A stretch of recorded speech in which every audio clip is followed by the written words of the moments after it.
Good morning, everybody. Welcome to the AM Report for Haps News, the network of now. I'm Alex Mahajer. It's Wednesday, April 28th, and this morning we're getting ready for Joe Biden's primetime address to the nation and to a joint session of Congress this evening. We're going to talk about what he's going to discuss. We're going to talk about these police killings that are happening all across the country, more news for the Andrew Brown Jr. case, and out of Oakland, California.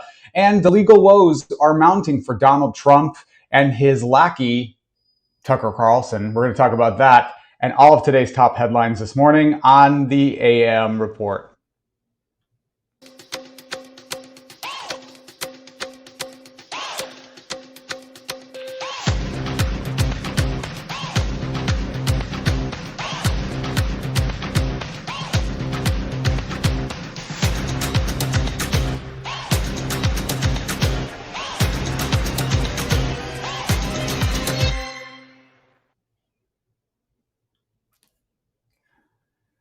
Good morning, everybody. Thank you so much for joining the program. I'm Alex Mahajer. If you're watching on the Haps app or website, click the award button. Let me know you're enjoying the broadcast. Or if you're watching on Facebook, Reddit, YouTube, Twitter, leave a comment. We'll bat around with each other live on air. Good morning already to Space Force Captain. Good morning, Space Force Captain. I like saying that. Krista Watson watching from Baltimore. Love seeing your face every morning, Krista.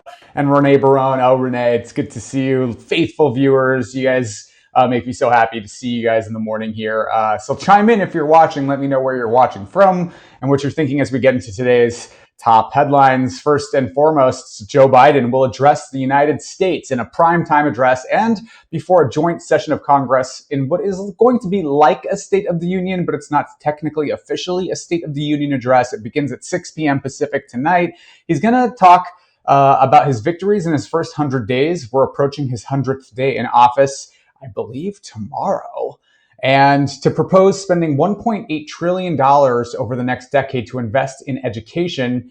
And he will pay for this by passing a wealth tax. He's also expected to ask Congress to pass legislation giving the federal government power to negotiate prescription drug prices, as well as sell this infrastructure bill, which, as we know, is a climate change bill, a racial justice bill, all couched into one big bill that will revitalize the American economy, create jobs, and create a renewable energy infrastructure, which will also help with his proposed goal of reducing carbon emissions by 50% by the year 2030. So it's going to be a big address tonight. And for the first time in history, kind of welcome news, there will be two women sitting behind him at the dais when he gives this speech. Nancy Pelosi Speaker of the House Nancy Pelosi has sat on the dais in the past, but now Vice President Kamala Harris will join her as the vice president, and it will make two women history in the making tonight at 6 p.m.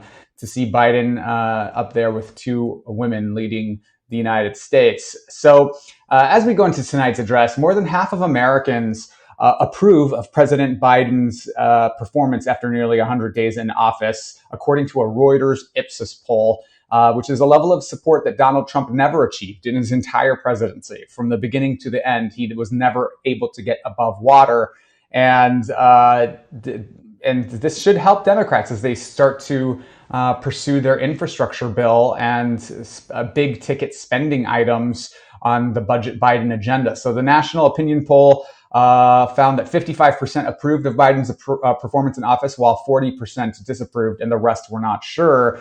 And on the specific issues, Biden is above water on many of the issues: the economy, coronavirus, racial inequality, jobs, and the environment, as well as unifying the country, all received above half, which is a high mark for the President of the United States as he goes into the address with that sort of approval rating beneath his wings, as it were. So we'll watch that tonight and report on it tomorrow. But Donald Trump never got to that level of approval in his presidency. And in Donald Trump news, an appeals court judge has ruled that he will be compelled to testify. Oops, wrong news item. Well, we'll talk about this later.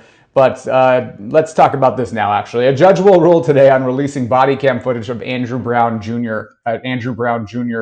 And his killing in Elizabeth City, North Carolina. So another black man was killed by police. This time, 42-year-old Andrew Brown Jr. was shot 5 times and killed by police in Elizabeth City, North Carolina. An independent autopsy report shows he was shot in the back of the head.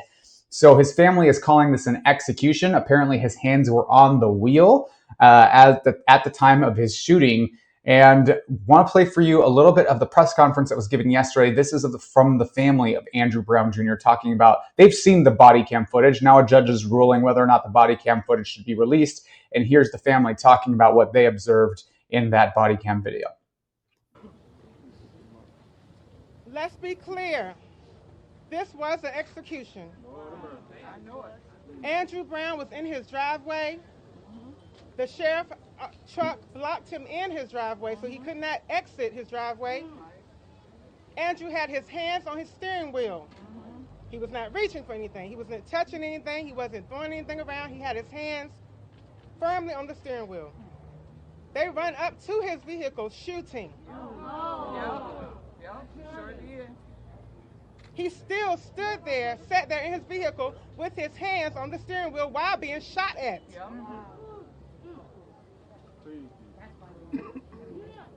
Now keep in mind, this is 20 seconds. I have 3 pages of notes for 20 seconds. We watched this over and over and over to make sure we were clear at what was going on and what was transpiring. So the family calling this an execution, and this is really troubling. You know, the Derek Chauvin murder trial just wrapped up last week. We got a conviction in that case. And these police killings of people of color continue on. And if what is the family is saying is an accurate depiction of what happened in that body cam footage, it's deeply problematic that a man would be shot in the back of the head with his hands on the steering wheel of a car.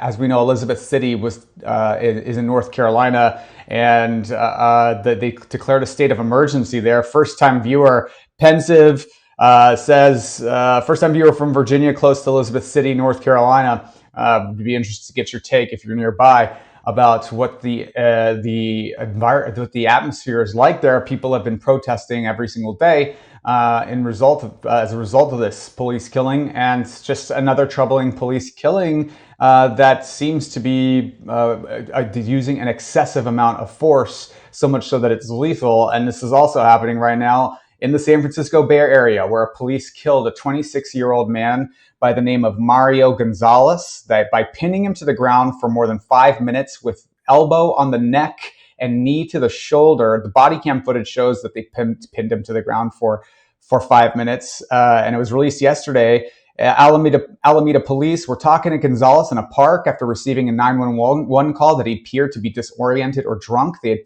attempted to cuff him and then pinned him to the ground when he couldn't produce identification. His family contends the police used excessive force. I'm not sure why being drunk or disorderly in public is a death sentence in Oakland, California, or why it is necessary to pin a man using the knee to the neck and shoulder technique that resulted in the death of George Floyd.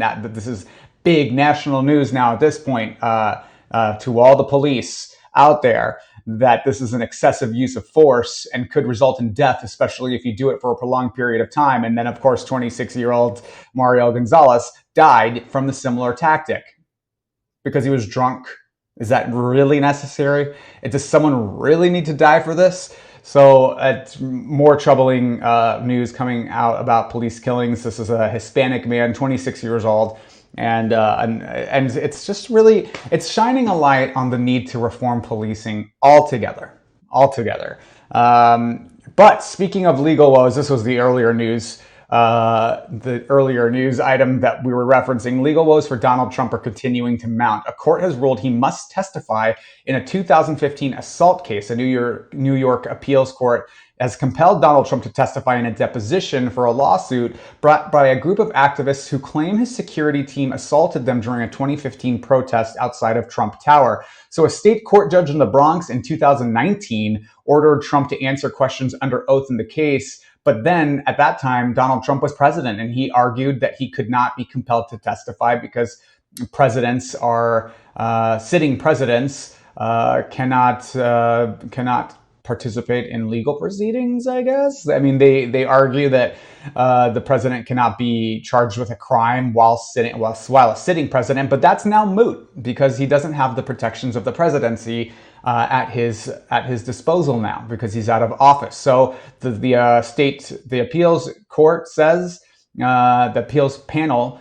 threw out the challenge as moot because Trump is no longer president and now he will be compelled to testify. This is important because there are a lot of legal battles that Donald Trump is facing now that he is out of office, and this is one of the first indications that he will be A, personally liable for these, and B, compelled to participate in the legal proceedings. He's on the hook. He does not have the protections of the presidency behind him in these fraud cases, in these sexual assault cases, in these financial cases, blue collar crimes, and tax evasion that are happening all across the country, particularly in the District of Columbia, in New York, and then in Georgia, where there are legal filings about his interference in the 2020 presidential election and his attempts to basically coerce the Georgia Secretary of State into changing the election outcome in order to score some more electoral college votes. So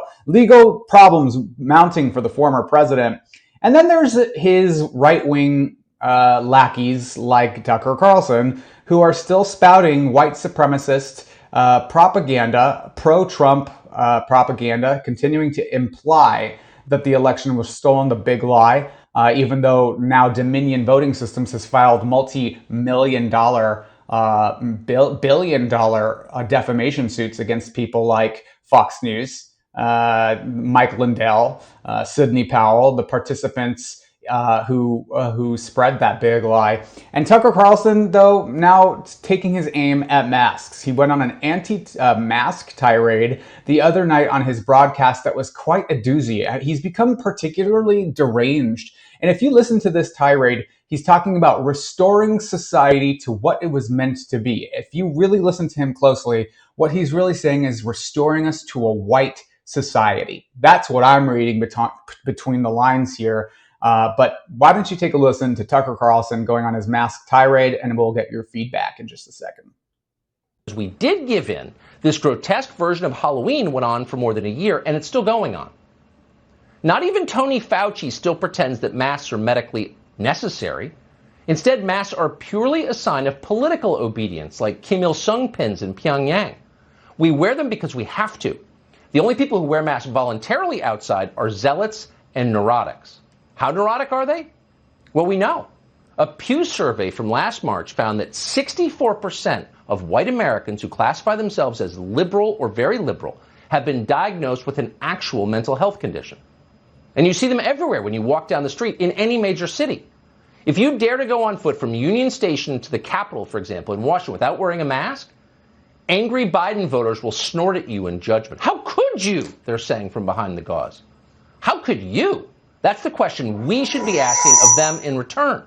The rest of us should be snorting at them first. They're the aggressors. It's our job to brush them back and restore the society we were born in. So the next time you see someone in a mask on the sidewalk or on the bike path, do not hesitate. Ask politely but firmly, would you please take off your mask? Science shows there is no reason for you to be wearing it. Your mask is making me uncomfortable. We should do that, and we should keep doing it until wearing a mask outside is roughly as socially accepted as lighting a Marlboro in an elevator. It's repulsive. Don't do it around other people. That's the message we should send because it's true. As for forcing children to wear masks outside, that should be illegal. Your response when you see children wearing masks as they play should be no different from your response to seeing someone beat a kid in Walmart. Call the police immediately. Contact Child Protective Services. Keep calling until someone arrives. What you're looking at is abuse. It's child abuse, and you are morally obligated to attempt to prevent it. If it's your own children being abused, then act accordingly. Let's say your kid's school emailed you to announce that every day after lunch, your sixth grader was going to get punched in the face by a teacher. How would you respond to that? That's precisely how you should respond when they tell you that your kids have to wear masks on the soccer field. That is unacceptable, it is dangerous, and we should act like it, because it is. But too few of us have responded like that.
Yep. Woo! Mess. Muted. Mirror muted. Sorry. Yeah, Tucker Carlson, one of the most insidious people in cable news. Your mask is making me uncomfortable. It's making me uncomfortable. Go up to people and tell them it makes me uncomfortable. And if you make your kids wear it, it's child abuse. This guy is deranged. And you know, Fox News went to court in a legal proceeding against Tucker Carlson. I believe it was a defamation proceeding. And they argued that no reasonable person would interpret Tucker Carlson's program as being a news program, as a fact-based program. That was Fox News's position about Tucker Carlson. And here he is spouting off deranged conspiracy theories, discounting science, calling liberals mentally ill. That's where we're at. Mentally ill and child abusers, and confront them in public. Tell them it's making you uncomfortable. Tucker Carlson, Colin, and to equate wearing masks to help prevent the spread of germs to physical assault. Frank says, although you took very thorough precautions in the pod against my hearing you, I could see your lips move. Very good. Thanks for letting me know, you guys, that I'm muted. Shirley Baker thinks that Tucker Carlson should be sedated. He needs to be medicated, says Krista Watson. Yeah, and in other news, Cullen saying, was just talking to some friends about whether Donald Trump will be inconvenienced legally now that he doesn't have presidential immunity. Crossing my fingers. I have a feeling that will be the case. Pensive TM talking about this body cam footage. The cops only released 20 seconds of video to family, none to the public. Taking it to court, trying to get the whole body cam released. Yes, that's happening today in the Andrew Brown Jr. case out of Elizabeth City, North Carolina. Renee Barone reminding us that this is a pandemic.